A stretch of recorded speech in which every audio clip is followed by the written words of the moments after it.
Hello, everyone. Welcome to episode 66 of ZK Live. Tonight we have Mikey from Wet Paint, Connecticut. Super passionate paint contractor, incredible paint nerd, the attention to detail master, really passionate, awesome guy. His enthusiasm is infectious. So I'm going to bring him on right now and we'll get going. Boom. What's up, man? How are you? Good. How we doing? I'm doing well, man. Welcome to ZK Live. It's an honor. It's good to have you, man. So for people who don't know you, can you tell a little bit about what your company looks like today? You're a painting contractor. Where do you work out of, and what kind of work do you do? So we're a pretty small operation. Right now, there's 3 of us. We strive for high-end finishes, attention to detail, like you said. Primarily all residential, and at the moment I'm basically trying to go the same avenue you did, and I'm only trying to take fine paints of Europe paint jobs. It's difficult, but I'm turning jobs down that don't fit where I'm trying to go. And is that something that you learned at ZK Finishing School? It is. I don't think I'd be crazy enough to try that on my own, but I trust the process and I see what it's done for you. And I mean, it's already working. It really is. Yeah, you are one of 2 people who have been to both of the 2 courses right now that we offer at ZK Finishing School. We've actually got the certificate right there, right in the background. There, that sales and marketing class, what did you think of it? I thought it was great. For me, I mean, the gloss one, that's awesome. That's sexy. That's interesting. But you can't sell the gloss without, some sales and marketing.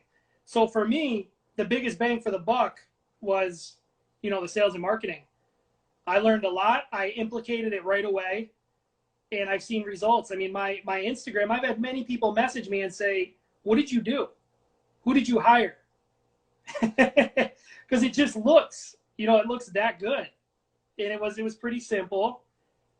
Basically, you lay the blueprint, and all I had to do was follow it. Yeah, I was looking at it a minute ago before we got on, because I always go through one more time and go through someone's social media, write down notes, what do I want to talk about? And I was like, oh, yeah. It reminded me that you had came to that sales and marketing weekend, because your bio, your feed, I mean, it tells me what to do, Mm-hmm. in a very concise way. So it's impressive, man. I don't want to give away too much because we want the people to come, but beat the same drum over and over again. That's really what stuck with me.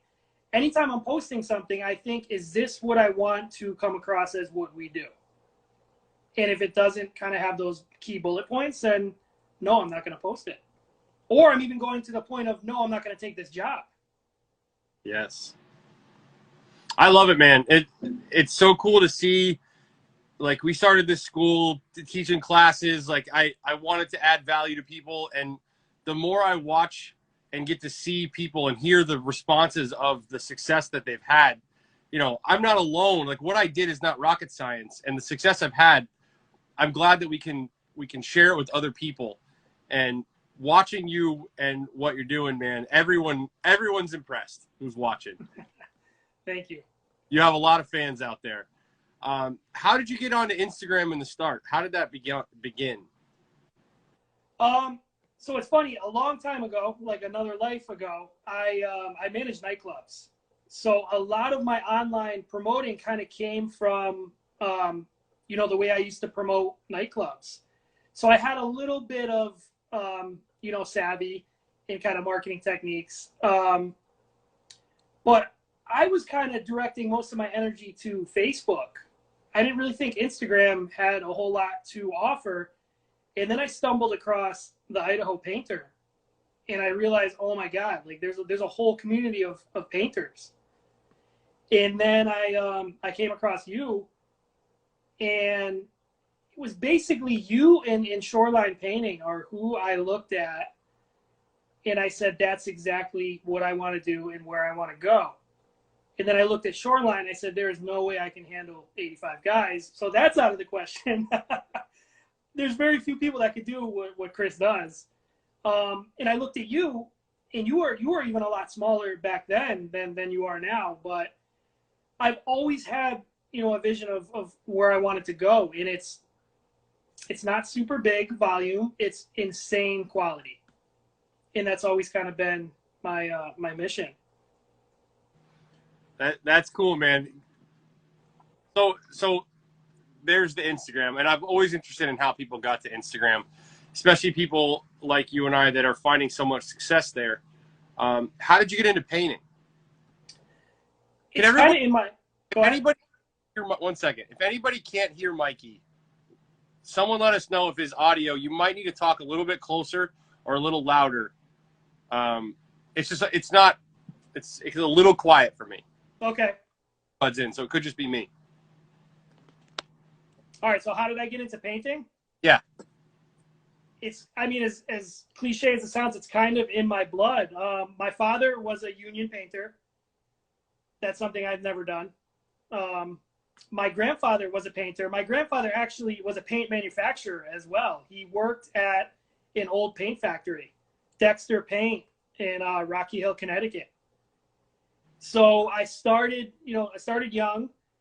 I actually worked at a Benjamin Moore store for a little while. And that's a giant part of my story. I feel like that's when I really got into learning about coatings, different products and stuff like that. But I get bored in the same spot. So I ended up going back in the field, working for a bunch of people. And then we took a hard left turn. Like I said, I got into the nightclubs and all that. That was not good. And 5 years ago, I got back into painting for the first time ever for myself, as that's when wet paint was born. And here we are now. We have similar stories in that way of, just starting out on our own. It wasn't like I know your story a little bit. We didn't start out with like $40,000 in the bank, write a business plan, buy some trucks, do a bunch of marketing and like start a company, right? No. It was, I was working out of a Ford Taurus with a little giant ladder. If you were paying me $15 an hour to paint something, I was all about it. And, but I think we both share that passion for the craft and for like constant improvement all the time, almost to a level of obsession where actually in your bio, it says something about obsession in the details or something, which I thought was funny. Yep. All right. So I left out probably my favorite part of my story. Well, backtrack just a little bit. So I'm very open with my story. I got into recovery. I got clean and sober. Prior, I had sold all my paint equipment. I said, I'm done. I'm never doing this again. So there was a guy in AA in the program that said, "Hey, Mikey, I'm looking at my house painted." I said, "Oh man, I don't do that anymore." He's like, "Come on." So I said, "Okay," but I had nothing. I sold everything I owned, and it was hard for me to tell him that. And he's like, "Oh, no problem. I'll buy whatever you need." So I started back up, and I have it hanging on the wall to remind me. All I had was that one single paintbrush. That's all I had. It's a Corona. And then I had a Folgers coffee can for a cup bucket. And I took the city bus to his house, and I got off to paint this guy's whole house with that paintbrush in a Folgers coffee can. My man. And you know what, man? I fell in love. I said, oh, my God, I love this. It was the first time since I could remember that I wasn't painting to, score some quick money. And I fell in love with it all over again. And little by little, it just kind of took off. It was awesome. I had nothing, man. I didn't have a driver's license. I had nothing. The mother of our kids would drop me off at these, random odd job paint jobs after I worked all day at a landscape company, and she worked all day. She was driving me all over the state. And she goes, "Why don't you just start your own business?" And everyone laughed except for her. She said, "You can do this." So she pushed me to do it. I remember my sponsor at the time said, "How are you going to start a business? You only have a driver's license." I said, "Well, it's a valid point, but I think I can do this." So I just went all in, man. There's a testament. That's a testament to what we can do as addicts when we're not using drugs and we're clean and we're working toward getting better every day. And when you start to get traction in life, you know, and you have that desire, anyone that has that, like you said, that passion and the fire, Yeah. man, you know, we live in the best country in the world for that. Oh, yeah. Want to start something and go hard. I think we're both examples of what can happen. I'm such a firm believer in if you operate with honor, honesty, integrity, and you work your ass off, you're not going to fail. I'm a big believer in that. It's going to be real tough. It is. It is. That's amazing. All right. So then how did you get in? How did you, like, where did Fine Paints of Europe come in this picture? So, like I had mentioned, I worked at a Benmore store. And there was a store in Wethersfield, Connecticut, which was United Paint, which was a independently owned Benmore store, Benmore dealer. And they're actually now Rings End, who is my supplier. But John Sr. had an account and was selling Fine Paints of Europe out of United Paint in Wethersfield. So I had seen it. Didn't really have much experience with it back then. But again, I started shifting into wanting to get into, higher quality stuff. I get bored super easy. And I think I was like a year in and I said, I can't just paint walls all the time. I'm getting bored. So I started spraying cabinets. I had a Graco 9.5 HVLP, which I thought was, the best thing out, the best finish on the market. And you know what, for me, it worked for a long time. But then I started getting bored of that too. So then that's where I got into Fine Paints of Europe. A Rings End employee, Joe, he ordered me a quart and said, "Mike, you're going to use this. I think this product is tailor-made for you." So I went ahead and I tried it on a client's handrail. Didn't practice. I don't recommend that. I painted with a lot of satin and Pervo, so I assumed, it's no different. It looked beautiful. I came back 10 minutes later and it looked like it was on fire. It looked like it was melting, just like melting chocolate. I was like, oh my God. And right then and there, I think it humbled me. And I said, this is exactly what I wanted to do. Because even though it looked terrible, it still looked amazing. And it was hard. It was difficult. So I dove right in. That was it, man. I was hooked. So what did diving in look like? I started basically giving away handrails just to get it out there. I was doing them for like $500. Just literally giving. I was basically paying you to paint your handrail. Then I tried a door. I brushed a door. That came out kind of all right. I'm actually got to go back and try to find those pictures just to see what it looked like. It'd be cool. And that's around the time where I came across you on Instagram. I remember the first thing I saw of you, you were in your old shop and you were spraying some sample doors with, I think it was like Rembrandt Red. And I was like, man, this is cool. And then, I started basically stalking your profile. And then I got into a door, the black door that's you put in the live post. And that was actually the first door that I had ever sprayed. I'm sorry, that door will forever make you a legend. There's just a lot of people who are that what their first sprayed door, when it turns out looking that good. It's pretty crazy. So sorry, I cut you off. What were you saying? I skipped a part. I tried to do a bedroom set, and I had spoken to you actually about it. I was trying to do a bedroom set with the Graco 9.5, and I was messing around with Swedish putty, and you said, "Man, what are you doing? If you're losing, I know the client didn't pay for that, So why don't you really go all in and shoot it with Fine Paints of Europe? And I said, oh, okay, I guess you're right. And then you said you could market it. So I shot it with the 9.5, and I basically almost ruined this woman's bedroom set.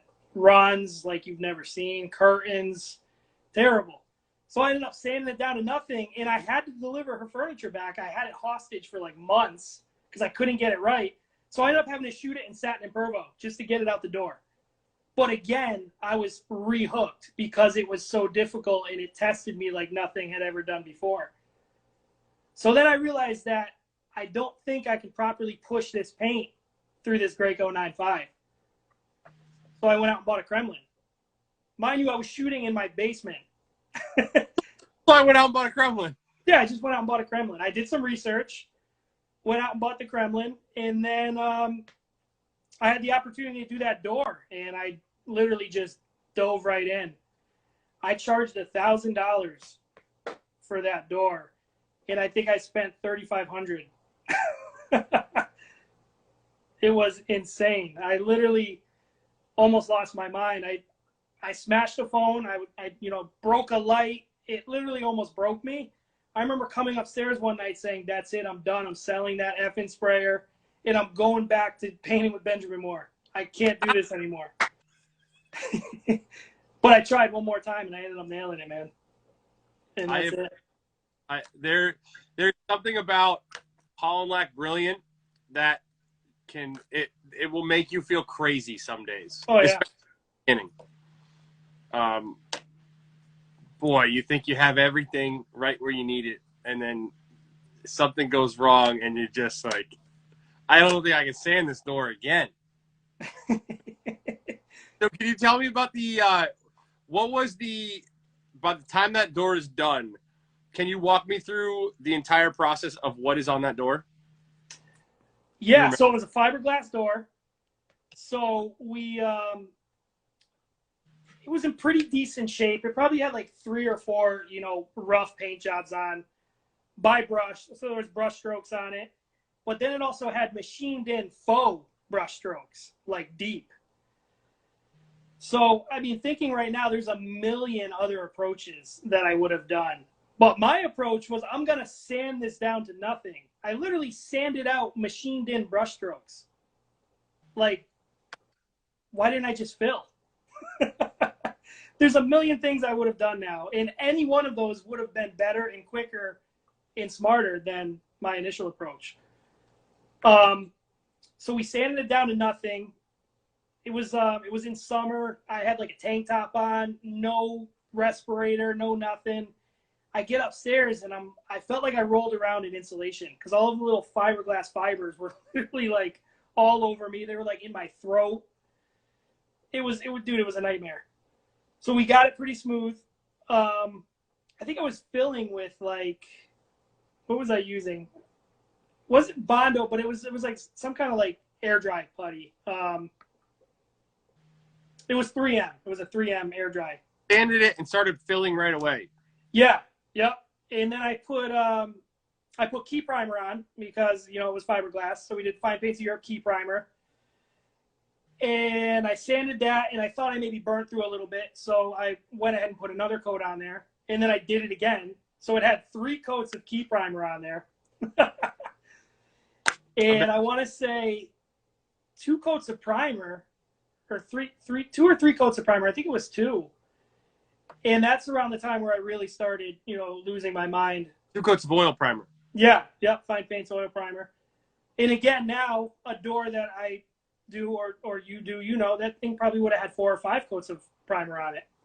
And that's probably the first thing I would have done was prime it before I, went ahead and did all of that stuff. Yeah, that would. Yeah, man. I mean, I went all over the place. Where now I know exactly where to go. Yeah. Okay, so it was sanded extensively. It was then patched. Mm-hmm. Then 3 coats of key primer. 2 3 coats of key primer. Yeah. What did you sand that with? I think the sanding in the primer stages is probably the only part of the operation that I was somewhat proud of. We were sanding with with our Festool, ETS 150 with the hard backer pad. I think, each coat of primer, I think we went up like 1 to 200 in grit. I think we ended with like 1,500 because I ended up sanding in between coats of Holland Lac. But I was around like 4 to 800 on my primer coats. And I spent a lot of time talking with you and talking with Phil. Like literally Phil was like talking me off the ledge every night. We would talk for hours about just how I'm going to sand it. I sent him like 300 pictures from every little angle. Like, oh, what about this? Is that going to show? What about that? And every night we would just talk and I would go at it again the next day. You know about how long you had that door? Oh, I think I had it, dude, it was like 2 months. 2 months. And so, all right, so we got 2 coats of oil primer and 2 coats of top coat, and you were done? I can't remember if I did 2 or 3 top coats. I think I did 2. All right, are you ready for a ZK Live exclusive? No one knows this. You don't even know this. So that door, man, after all that work, it had a pretty intricate, lock set on there. So I had my buddy who's a carpenter come over and he put it back on for me. We were getting ready to deliver it. And he's putting it on and it's just not lining up. And I'm like, what is going on here? And then he stops and he looks at me. I can't even believe I'm about to say this. Dude, I painted the wrong side of the door. No one knows this. Oh, that's tremendous. But I figure now is probably the best time to get that out. After all that work, I painted the wrong side of the door. Oh my gosh. I that has to sink in for a second. I feel your pain on that one. So all right. Well, that's usually the last question we ask that. So you're going to have to top that at the very end of this podcast. So start thinking. But all right. So you painted the wrong side of the door. What happens after this? I kind of was figuring out if it was possible for me to never come out of my basement ever again and just kind of stay down there. So I came up white as a ghost, and I think it took me like a day or two to call the client and tell her what had happened. And she said, it's really no big deal. It's okay. So I gave her a couple options. I said, do you want 2 gloss sides? But she needed her door back because it was the front door to her house, obviously. So she needed her door back. So we went ahead and just shot Aura Grand Entrance on it, and we delivered it, and that was it. So that's why there's no finished install pics of that door. There's only pictures in my homemade spray booth. Oh man, I thank you. First of all, thank you for sharing that. That's what this show is all about, is real, honest. This is what it's like to be in business. Things are not easy. I can't tell you how many times we've had things like that happen, and your soul's crushed. It's like an out of body experience, right? Oh yeah. I didn't even know what to do, man. I couldn't believe that I had done that. So every door I do now, I take a piece of blue tape and I write front on it. I am never going to let that happen ever again. That's tremendous, man. And, I think oftentimes we spend so much time thinking about this stuff, especially when you haven't done it. I know for me, like, I just posted recently that video of me spraying the first coat of my first gloss door. Mm-hmm. The amount of time you spend thinking about it before you go to do it, right? For months, for years, I've been dreaming of doing my first gloss door. And I can totally see how that happens, where you're so excited, you're thinking about 5 million other things, mm-hmm. and you paint the wrong side of the door. I mean, for me, before I even took the lock set off, my mind, like you just said it, I was already spraying How am I going to spray it? And I was so excited, man. I'm not going to lie. I was so excited. I just couldn't wait to get going. I think I took the door apart. This is another thing. I took the door apart at like 11 o'clock at night because I was so excited just to get going. I couldn't wait to start it, so I'm going to start it tonight. Now, man, I'll take the door off and it'll sit at the shop for a day and I'll get everything in order and then we'll get to it. But I was like a kid on Christmas, man. I couldn't wait to start this project that I kind of missed a key part of the project. Good for you. I'm glad you had a client that was reasonable. We can't do what we do in this business without having great clients. How did you find that? She actually found me through Rings End. She knew what fine paints was, and she wanted a gloss door. So Rings End had given her my number, and she called, and I couldn't wait. I remember John had sent me, this is before I was certified.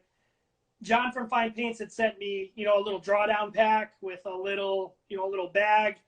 And I put it in my van, and I walked up to her door, and I was just so excited to show her the black drawdowns. And I gave her the price, and this is probably another reason why she didn't make a big deal about it, because she knew what fine paints was. Yeah. She knew it wasn't cheap, and when I told her $1,000, she was probably like, okay. So I think that probably had something to do with it. Yeah. But yeah. She was super cool. I think it's only fair, right? And when people ask me, when I talk to a lot of guys who are looking to do this type of work, or anytime you're trying to go to that next level, I think the most important thing is we have to be honest. I did a very similar thing. My first door, I can't tell you how much it was, but I know it was under $1,500. It was probably $1,200 or $800.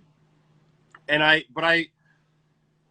might have known enough then at the time, but now I tell everybody, if you're going to do this, make sure that you tell them, I'm going to give you this door for a very cheap price.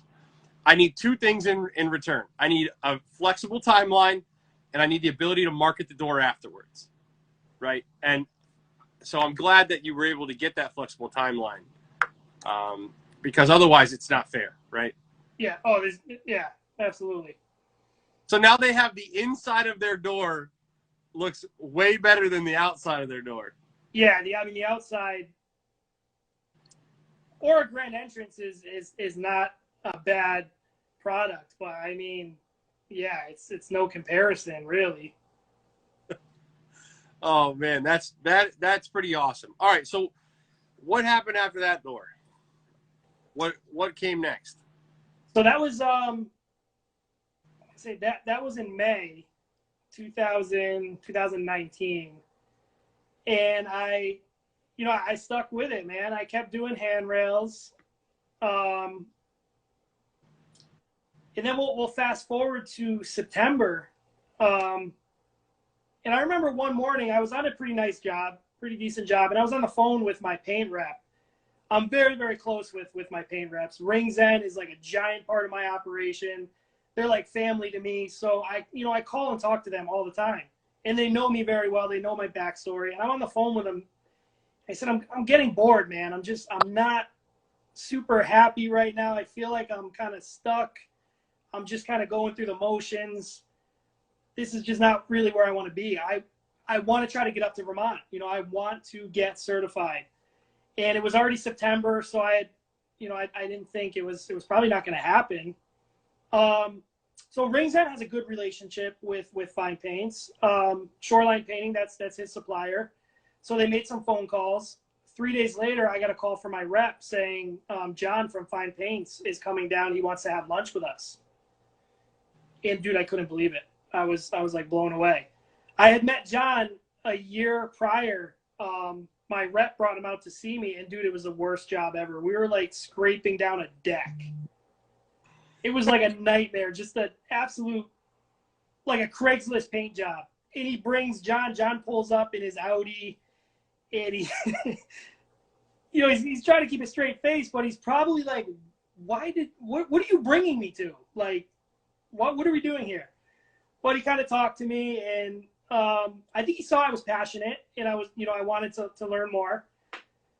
So a day later or 2 days later, I get a package at my door, and John had sent me a whole bunch of T-shirts and info and a handwritten note saying it was great to learn about your business. If there's anything I could do for you, please let me know and keep going. So it was all those things, man, that really, really got me hooked. So again, a year later, I'm determined. I need to get up there. Need to get up there. So I get the lunch with John, and I was nervous, but I went in there and I said, I'm just going to be myself and be passionate. And dude, he was sold on it right away. I remember he said, how are you going to make the switch? How are you going to, start using it over Ben Moore?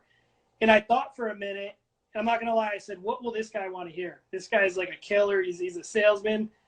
And I looked at him, I said, I'm just going to fucking use it, man. They hired me. And he hit the table. He said, I love it. He goes, that's all you got to do. And that was it, man. He said, well, you're coming to Vermont.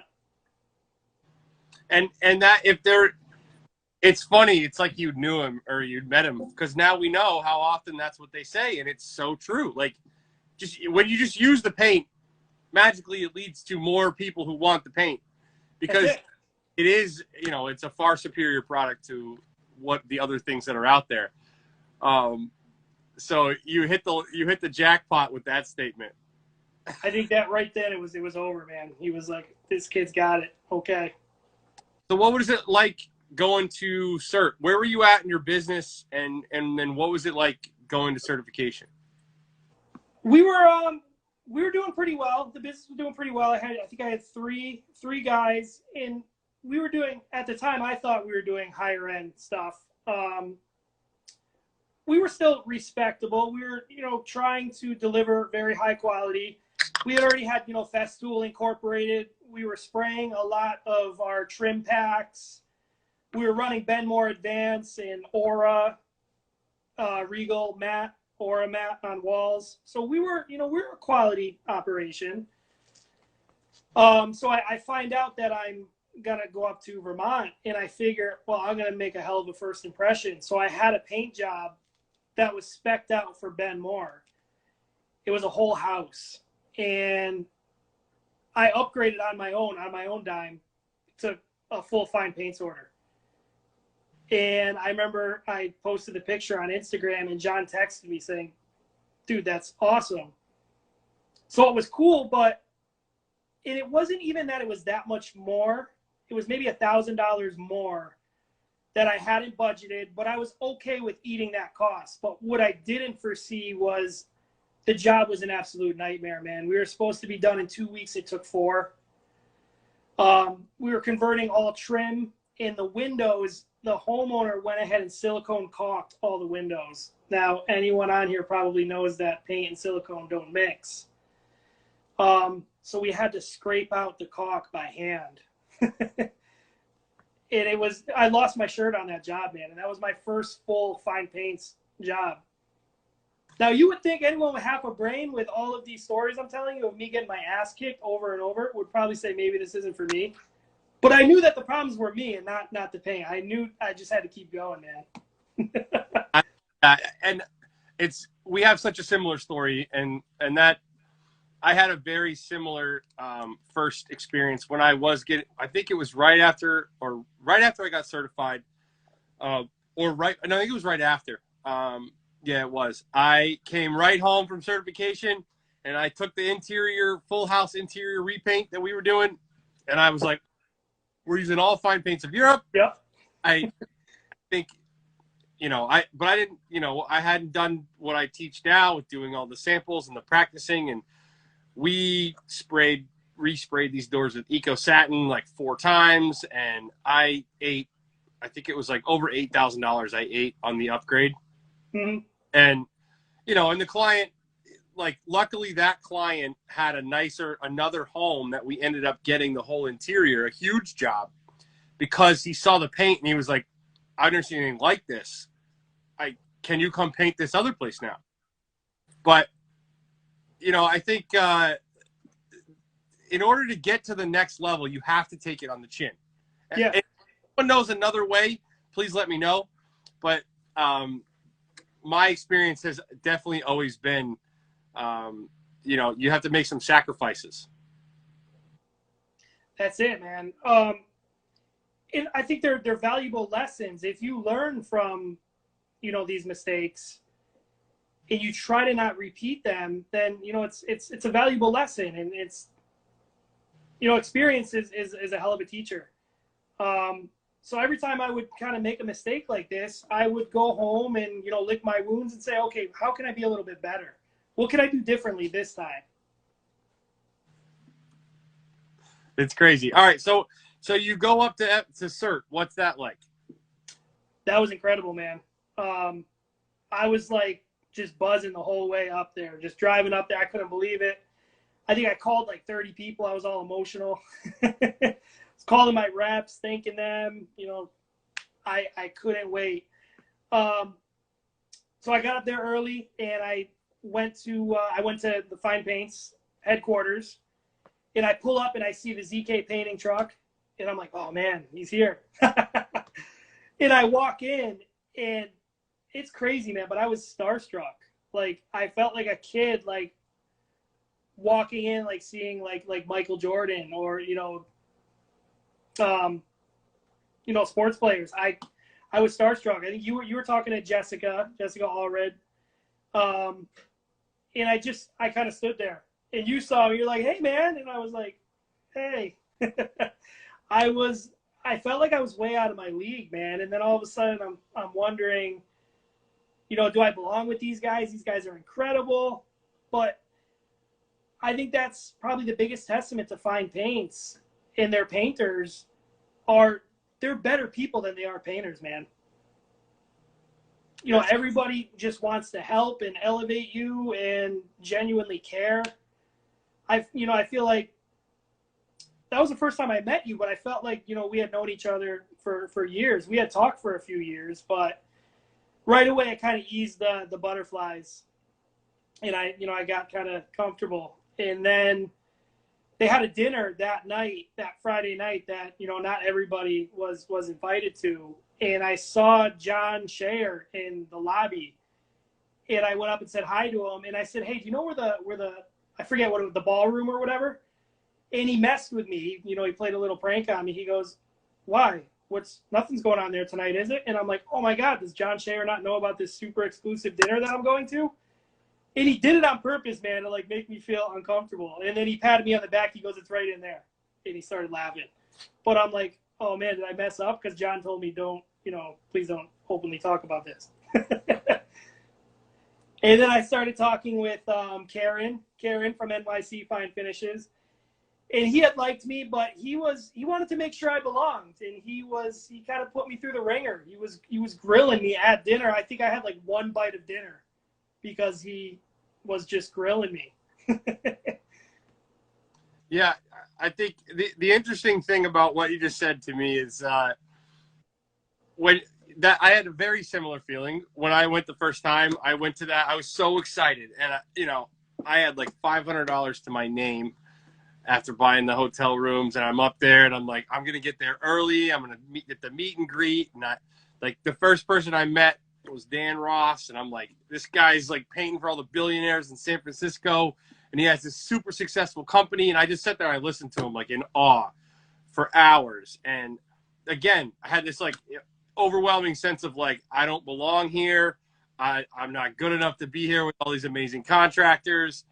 And to this day, I think when you're playing at this level, there's always like that in the back of your head, things like that will happen to me all the time. And I talk with Jessica a lot, and she'll have that same, like, that imposter syndrome is real. Yeah. And when you're painting at the highest level, like, oftentimes things go wrong, and it can make you feel like a complete fraud. And then the next second you get glass and you're like, I'm a king. Absolutely, man. Sometimes it's within the same hour. I'm the greatest, and then what am I doing? Totally. I was teaching people how to use a cup gun at ZK Finishing School this weekend, and at one point, like, paint the sprayer, it's not spraying right. We go back. I'm like, all right, so here's what you do. If it doesn't work, you think it's this problem. We come here, we fix this, and we go back in, and like a new problem, a worse problem starts happening. We can't get the gun to dial in. It's spraying. It blows up. Like the PPS cup just blows paint everywhere. And I'm, oh my God, I what am I doing? Yeah. Go back. We figure out what the issue is. It was a rare issue I've never had before. Didn't tighten the nozzle down all the way. We go back in, we fix it, go in the booth, and it's all good. But it is such a roller coaster sometimes of highs and lows. I think the most valuable advice, and I've got, most of what I'm going to say I got from you. At this level, especially with Brilliant, you cannot rush anything. You need to completely slow down, double check, triple check. Because in the beginning, I couldn't wait to spray. I just want to get in there. I want to spray. Now, the things that I basically have a checklist. I check everything. Filters, how clean is the gun? What I do now with the Kremlin is my weapon of choice.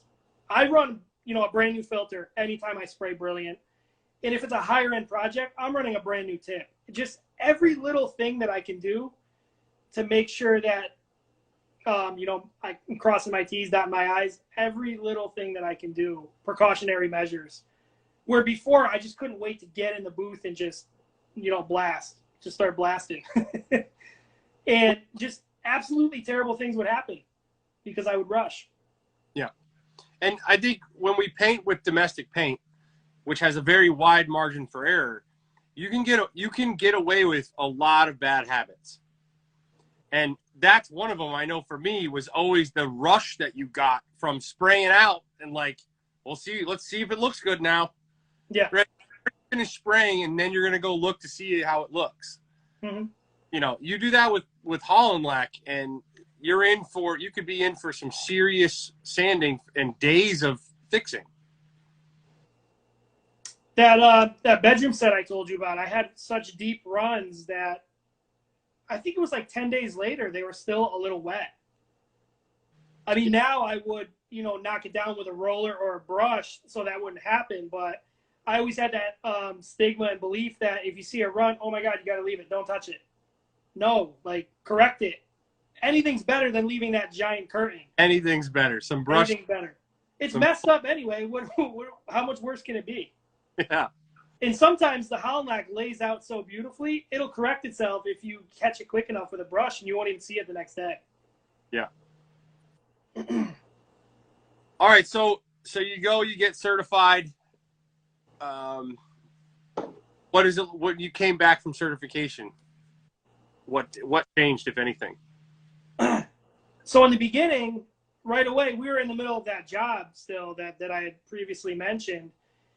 And so my first job as a Fine Paints of Europe certified painter, I took probably a $4,000 loss. And, it wasn't like my life changed right away, but I still saw incredible value in the opportunity that, was presented to me. I think really the way I looked at my company really changed. I just wanted to elevate what I was doing, and I took a lot of pride. I mean, pretty much I'm always wearing this hat. It means a lot to me to be a Fine Paints of Europe certified painter. I feel like I can't let the company down, my company or their company. It's like a badge of honor to me. So it just has severely upped my game and how I look at jobs and how I perform on jobs. It gave me a lot of swagger, for sure. But not a whole lot changed that quickly. And then, I started talking with you more. And really within this past year, 2020 is really when things kind of started to take off for me. I started getting a much bigger Instagram presence. I mean, it's crazy, man, the amount of jobs that I've sold off of Instagram The first one, I got contracted to paint a whole house in Boston, and I thought the guy was scamming me. I'm like, you're going to hire me from Connecticut to go up to Boston? Like, what's going on here? And finally he goes, dude, do you want the job or not? And that's when I started taking Instagram serious. What was that job? That was a lime wash job, right? That was a lime wash. Yeah, we used Roma Bio lime wash on the whole house. And the guy's like a top 2% realtor for Coldwell Bankers. And the guy's given, he's pumped my name out quite a bit. He's originally from Connecticut. So the residual business I've gotten from that, every once in a while I get a call, and I already have the job before I even really go look at it. But yeah, that's really when I started seeing, okay, there's some serious value here in Instagram. And that's when I started, posting a lot more. I had really no idea what I was doing. I was just posting everything. I felt like if I'm always busy, then, that's good. But I was posting just all sorts of stuff. And at ZK Finishing School, we went over that. And, man, now your Instagram is killing it. Thank you. Where got that job from there? What other projects, and what does it look like? How are you getting jobs from Instagram? A couple ways. Some I'm getting from recommendations from Fine Paints of Europe directly, which is like super cool. That's an absolute honor. A lot are coming from Rings End, and then some are just organic, just from Instagram. I think because I have a pretty decent presence now, where they're basically searching high gloss paint, and you Shoreline will pop up. So that's kind of how a lot of it's kind of organic right now. But I want to look into like tracking that a little more, finding exactly how they're finding me, on Instagram, and then maybe kind of hone in and target that a little bit more. Yeah, I've been amazed. Instagram is such with the network effect, right? It's exponential as you grow, right? In the beginning, it's so slow, nothing really happens. And, today alone, I had 4 inquiries on my website, and they all came from Instagram in some way, shape, or form. One was someone follows me on Instagram, and he referred his friend to me. A couple other people found us on Instagram. And that's a crazy experience compared to when I started, and my wife was like, you better start I'm going to start an Instagram account for you. And I was like, that's stupid. I remember you didn't want to do it. Yeah. No.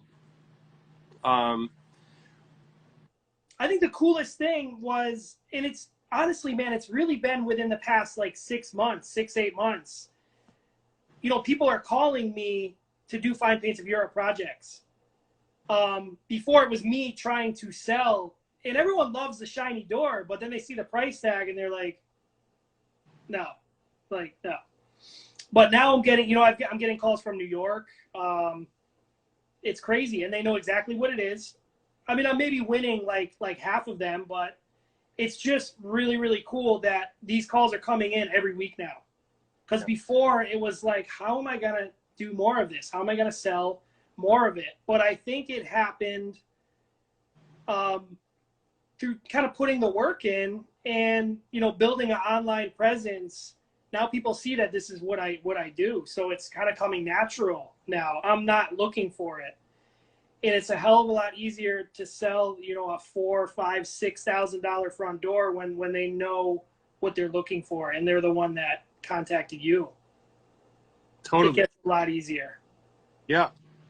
And it's a lot easier for them to want to pay that kind of money if they can see what you've been doing for the last however many years you've been on there, and the consistency. And, if I go look at your stuff, it's like, I already know what it's like to hire you, call you. It's awesome, man. I'm so glad to hear that. My page is literally like only Fine Paints of Europe. And it's not that I'm picking and choosing the pictures to post to keep it that way. That's literally all I'm doing. That's it. That is all we are doing right now. We do a lot of cabinets. We run Fine Paints Eco Satin on that. oil primer, uni primer, the universal primer once it's more readily available. But dude, all we use is Fine Paints of Europe. So that's it. So you look at my Instagram and it's like, okay, this is what this guy does. Lots of furniture, some doors, lots of handrails, a lot of cabinets. This is what they do. We're not a painter that has painted cabinets a few times. And that's one of the things that I push when I go out to talk to clients. You know, we're a fine finish specialist. This is what we specialize in. I mean, for me, I barely even paint walls anymore. I don't even remember if I don't even know if I can roll a room out properly anymore. It's kind of been a while. That's all we're doing right now, and I love it. Yeah, I think I had the same experience where once I stopped using all the other paint and I just started hyper focusing, there was like a deep lull where all your current clients are like, well, we're not your client anymore. And a lot of effort went into trying to find someone to let me do some work. And then eventually, when you just hyper focus, you develop a reputation for that. Now it just starts, like you said, they just start to come to you because it's what we do. That's a really, I just want to touch on that again. That's like an incredible feeling where your vision basically becomes a reality and the phone is ringing off the hook for the exact jobs that that you wanted to take your company in that direction. Now that's like all that's coming in. It's awesome. It really is. We just did a really beautiful gloss door, 120-year-old door restoration. And long story short, we're gonna have 3 Hollandach Brilliant gloss doors on the same street by spring. I mean, that's awesome. Maybe change the name to like Wet Paint Boulevard. And this man, and you know that speaks to the work that you put in. Good for you. All right, so I'll call you the gloss boss. Who coined the term gloss boss?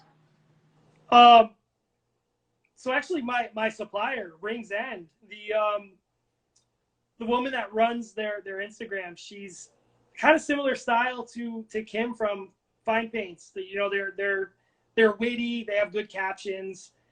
So they shared my work and they hashtag Gloss Boss, and I'm like, hey, I kind of like that. So I just started kind of running with it. I like it. All right, tell me about some of the struggles running a business. What do you struggle with today? Because I know it's hard, and there's always something. It's hard. I literally just started like this year tracking like my numbers. I operated this business like I did it on the side, like it was a little side gig. It was terrible. I don't even know how I made it this far the way I was operating. I'm a great salesman. I'm an excellent painter. Not a great businessman. But I have the gift of, I want to learn. I want to improve. I've surrounded myself with, people like you. I've learned a lot from you. We talk all the time. So I'm going to get there. My goal this year is to get the business side to the same level as, basically the paint side. So that's been a struggle, man, because I look at revenue as that's what I get for the job. You know what I mean? Like, okay, it's a $30,000 paint job. I look at $30,000. What I'm not great at is looking at all of the things that go into that job. So all of a sudden that $30,000, there's like, $5,000 left. I'm like, what the hell happened to the other 25? And who knows, So that's my biggest struggle is organization and just the number side of it. The administrative side of it is my biggest struggle. And I'm really going all in this year to tighten that up and, just get as legit as possible. I'm working with a consultant right now. He's a good friend of mine that lives in LA. And I think he thought I was a lot farther along than I was, because the exterior of the business is pretty impressive. And he's like, Mikey, how are you operating like this? So we're basically starting from nothing and creating a system now. So that's my biggest struggle, man. I mean, the phone rings off the hook. We're busy all the time. It's just, I elevated my company very, very fast. It happened very quick. I feel like I got shot out of a cannon. And the way I was operating was okay for when I started out. But right now we're dealing with some serious money, man. There's some big money projects. We're getting ready to start a 6-figure paint job next week. I gotta get legit, man, or I can get in some trouble with that kind of money. Yeah, and so I have a very similar. I can relate to a lot of what you said. I started the same way, and I ran it for a long time, like it was just a side gig, and my bank account was just a slush fund of money coming in, money going out, and hopefully there was some money in there when you needed to pay something. Yeah. And that's not any way to run a business, and it's sure no way to find out how much you should be charging. You can't even tell if you're making any money. No. Is there money in the bank is not a good barometer of, am I making any money? Mm-hmm. Because there's bills to pay, the taxes come, there's so many other things that when I first started, my only goal was like have enough money to eat and pay rent. And if those two things happened, like that was my goal. And exactly, I've had to, okay, we're going to change that goal. Like now we need to have money just hanging out in the bank. We mm-hmm. need to track how long it takes to do jobs and see if we should be bidding more or less. And and those are not the things that I got into this business to do. No, me neither, man. I just want to paint and sell jobs. But now, my circle is pretty tight. The people I talk to, like you, there's Clean Cut Painting out of Connecticut. Chris is great. Chris is really smart, and I'm very fortunate to have these people in my corner. Chris has been in business for like 11 years, and I talk with him a lot. And he's like, Mikey, you need to start doing this now. I wish I had done this. You have an excellent opportunity to tighten your operation up right now. So I'm so fortunate to be surrounded with excellent businessmen and painters. I think, and again, that's from Instagram too. So much of my success is from Instagram. That's how I got connected with you, a lot of other guys. I talk with Lou from Pen Painting basically almost every day. John Shayer, Chris Polidoro. It's incredible to have these people in my network. So I basically just try to utilize that as much as I can and learn. Not only painting, but the business side of it. Yeah, because there's no reason to reinvent the wheel. Exactly. Yeah. There's people who have done this before us, and I'd rather go, hey, what are you doing, than try to invent it from scratch. That's awesome. So do you remember the first time you ever sprayed paint?